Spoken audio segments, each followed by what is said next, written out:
In this video, I'm going to show you how to sign into your Trust Wallet application on your mobile device. If you find this video helpful, please consider to like this video and subscribe. In saying that, let's just jump straight into the video.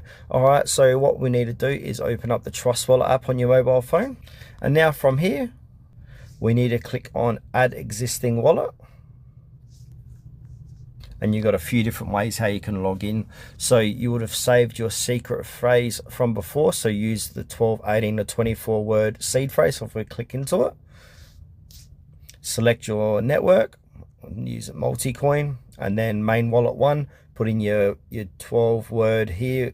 It could be 18 or 24 words and separated by single spaces, or just simply paste it in and then that will log you in. Or we can use a Face ID or fingerprint.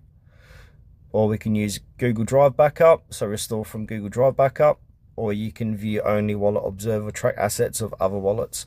Yeah, so just use Secret Face, Swift or Google Drive to log in.